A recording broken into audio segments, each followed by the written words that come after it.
एकंगल सराय। बरस हो पानी छौड़ी ठोपे ठोपे गे, बरस हो पानी छौड़ी ठोपे ठोपे गे। एगे चल ना गे छौड़ी हमर धान रोपे गे, चल ना गे छौड़ी हमर धान रोपे गे। पाही तू लिहा छौड़ी छोटे छोटे गे, पाही तू लिहा छौड़ी छोटे छोटे गे। एगे चल ना गे छौड़ी हमर धान रोपे गे, चल ना गे छौड़ी हमर धान रोपे गे। बरसा के पनिया छौड़ी सेट करतोगे, चेहरा गोरैतो परफेक्ट रहतोगे। बरसा के पनिया छौड़ी सेट करतोगे, चेहरा गोरैतो परफेक्ट रहतोगे।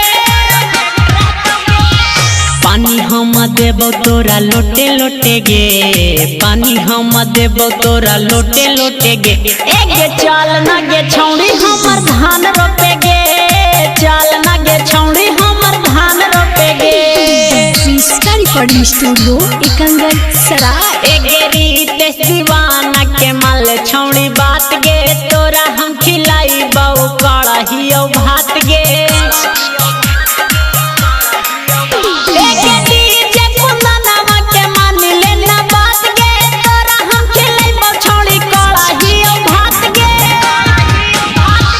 गेला उज्जवल प्रताप बोझा ढोते ढोते गे, थका गेला अर्जुन आशिक बोझा ढोते ढोते गे। एगे चल ना गे छौड़ी हमर धान रोपे गे, चल ना गे छौड़ी हमर धान रोपे गे। इसका रिकॉर्डिंग स्टूडियो एकंगल सराय।